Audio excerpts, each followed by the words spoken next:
در 8 بجه شب ما اونجا رسیدم بچیم 3 جای افتیدم گرگا و سگا از پشتم دویدن 3 سر هستم میترسم بچیم.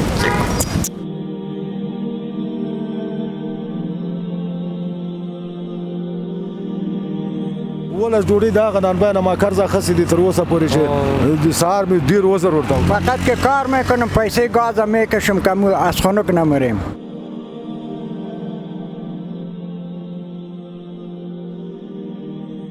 بسم الله الرحمن الرحیم. دوستان عزیز، وضعیت بحرانی اقتصادی هموطنان ما از یک طرف و همچنان زمستان سرد و طاقت فرسا از جانب دیگر باعث شده است که ما برنامه‌های متعدد تفریحی که یک بهانه باشه برای دلجویی و کمک از خانواده‌های نیازمند برای بیاندازیم. ما در این قوطی‌ها که به شکل تحفه در آمده است به نحو می‌خواهیم که دل نیازمندان را شاد بسازیم. در 2 قوطی به اندازه مساویانه مبلغ جابجا شده است که در واقع یک زمستان خوب را میتونن اینا حداقل یک ماه خوب زمستان را میتونن که به شکل درستش سپری کنن. میگردیم نیازمندها را پیدا کنیم و این تحفه ها را بهشان تقدیم کنیم.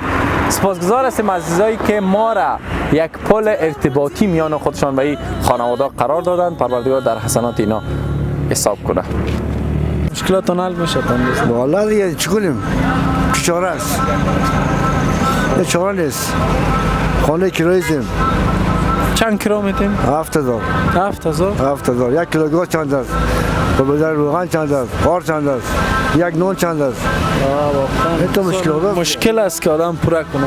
خب ما براتون یک 2 دانه قوطی از خود در توش تحفه است یک انتخاب کنین تالیتان دیگه. صحیح است؟ صحیح است؟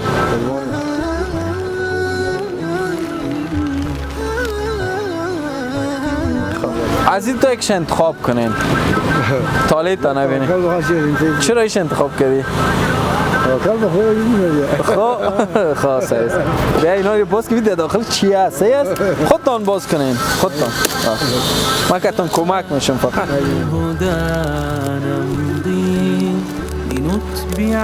ایرا بخاطر از این ایرا پوش کردیم که شما زیاد قدر دارین بر ما میخوایم که در داخل تحفه برتان بتیم نه؟ خواهش وای چی خوب یک تحفه خالی نباشه یک دفعه. وقت سالی وای نه خالی نیست. ماشاءالله پیسه است این همه جمع کن ببینین.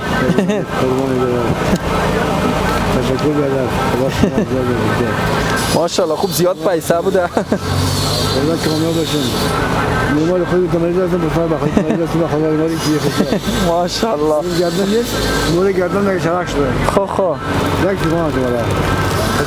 ماشاءالله به همتتون که دی هوای سرد سلامت باشی بچیم. چه کنیم دیگه بچیم مجبوریت از دیگه چه چاره آدم از دیگه چه کنه آدم چیزی که رضای پروردگار باشه. خاله جان چند نفر هستین؟ در فامیل بچیم 5-6 نفر هستیم. خودتان کار میکنین؟ روزی چند کار؟ روز 2 ساعت 3 ساعت 4 ساعت بچیم چیزی که خدا برابر. از مشکلاتتون حل میشه؟ میکنن نه دیگه بچیم دیگه شوهرم مریض است چشمش نابیناست. خود دیشب چی خوردین یادتان است؟ بله دیشب دیگه شلغم و کچو زردک و چیزی را پخته کردیم. بخاری همه چیز دارین؟ نه بخاری نداریم صندلی داریم. شوهرم مریضی است میگیره دیگه چشمکش نابیناست. از صبح چند بجه اینجا به کار میکنید؟ فقط از ساعت 9-10 بجه میام دیگه میرسم این سر. این تا چند شب؟ تا 8-9 میرسم دیگه. خب 8 نه تا 8 شام کار میکنین؟ بله وای چه هوا سرد است هنوز سر شام دینش قریب که مرا اینجا یخ بزنه بچین چه کنم دیگه بچین چه چاره ای مز دیگه. بچه جوان ندارین؟ بچه جوان داشتم 5-6 سال شد بچین ترکیه و ایران رفت گم شد بچین. گم شده بچه؟ بله شوهرم در وظیفه بود سرش حمله آمد فشار چشمش بالا رفته چشمش نابیناست تکلیف عصبی داره. حال از بچه‌تان پرس و پال نکردین؟ پرسان کردیم بچیم پیدا نشد دیگه 6 سال 7 سال شد بچیم دیگه. رضا بر رضای خدا بچیم. استکای من یاد بچیم نه نخوردن نکو گیری خاله جان خدا مهربان است مشکلاتتان حل کن. فکر کنین که ما بچه‌تان هستم خاله جان. از قدر براتون توفه آوردیم امروز. بچه شوهرم ما در خانه دختر مامای میشینیم 3000 کرا میدم در سر کوتل بچه بسیار دیگه هوای سرد سر کوتل دینش هم اینجا بر بود یک بلیس بر بود از یک بلیس هم بالاتر بود در 8 بچه شو ما اونجا رسیدم بچه 3 جای افتیدم گرگا و سگا از پشتم دویدن 3 هستم میترسم بچه خداوند مشکلاتتان حل بفر فکر ایمان بچه بچه اولادم هستی بچه یک چیزی بیاین که یک توفه دیگه آوردیم براتون باز کنین خودتان انتخاب کنین کدام یکیش میگیرین انتخاب با شما چیزی که خود رضای پروردگار باشه خب حالا بازش میکنیم ببینیم که دیگه چی است خب با هم یک باز کنیم خاله شما هم کمک کنین سری است این از این خاطر توفه کنیم که یعنی شما ماشاءالله زیاد قدر داریم که شما با دیده حرمت کمک با شما داخلش باز میکنیم این چی است وای در باز کردن توفه بسیار تنبل هستم دستای نخونه خدا بچه اوه ماشاءالله این قپایس است بگیرین حالا جو تشکر زنده باشی سلامت باشی اقتصادي وضعیت خو سهار مې په کور کې ډوډۍ نه و چې ولا ډوډۍ مې د غنان نه قرض کړی دي چې ټول ماشومان راته جوړلې هغه بخاری لپاره څه په کور کې هیڅ شام نه لرو هیڅ شام نه لرو نه خاص دغه ساړه اواز کوي ژوند د دروغو کمپنۍ ځای شکېدل په ځان چولې کوي چې تاسو شایدان هم دا اوس بوزم کور ته درويخم چې په کومالات موږ ژوندۍ لرو په ډیر خطر وضعیت خراب ده نه د یخ شې لرو خوراکه چې نه لرو اته خوراکه د شپږ مې شو موږ ماش نه د خصه پیسې لا باندې ولس ډوډۍ دا غنان نه ما قرض خسي دي تر اوسه پورې چې د سهار مې ډیر وزر ورته الله رحم وکړي ان شاء الله دا تیاره ورځ تیریږي ان شاء الله ربانه خوشبخت اوسئ تاسو ته خدای ما ستا شجاعت دا قهرمانی د استاینو ورده قربان شم ورجان په دغه یو ډالۍ ده په دوه قوتیش ده او بخې زما پښتو ډیر خنه ده یو ته انتخاب که سیده سیده ګور په ماینس کې سده ان شاء الله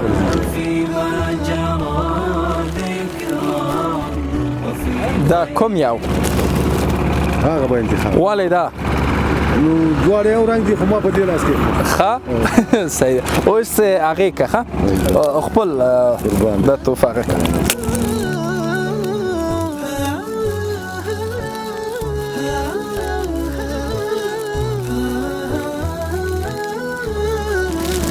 هغه څه خطرناک شي هغه نشي پروا نه لري او ماشاءالله ماشاءالله دا شي ده ان شاء الله دا هغه کا حساب کا که 100 روپے ده صحیح ده مانن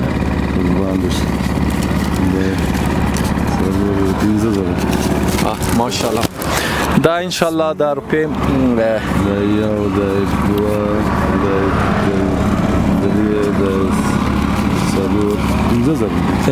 ماشاءالله وضعیت اقتصادی دیگه نیم 100 روپه 50 روپه پیدا میکنیم دخترک دست؟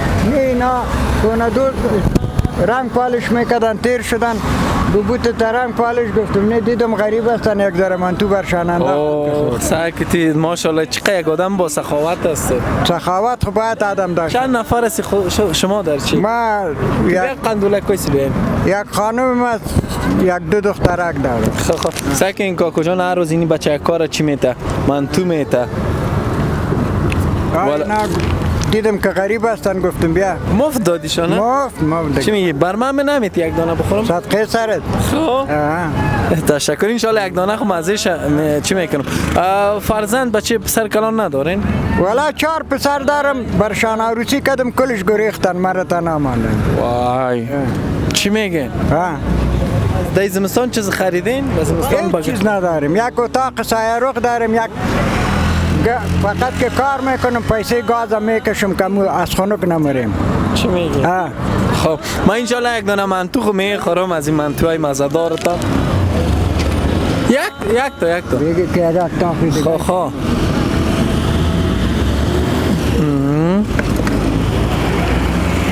بس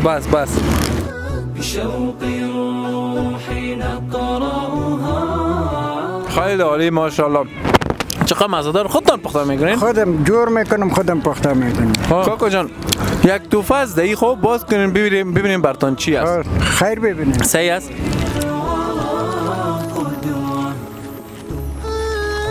شما که مرد سخاوتمند هستیم، خب ما می‌خواستیم سخاوت کنیم. می باز کنین قلبی، می باز کنینش. خب ببینیم چی هستش.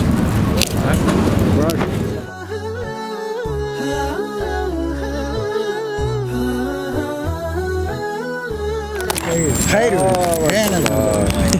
دوستان عزیز، این روند انشالله ادامه داره. دوستایی که میخواین که ما رو به عنوان پل ارتباطی بین خود بین خانواده ها انتخاب کنن، شماره تماس همچنان لینک های اکانت های بانکی در خدمت شماست. ما در کمال امانتداری این رسالت اجرا میکنیم. السلام علیکم. ونذهب حيث ما ذهبا لكي تسمو بنا قيم ونرقى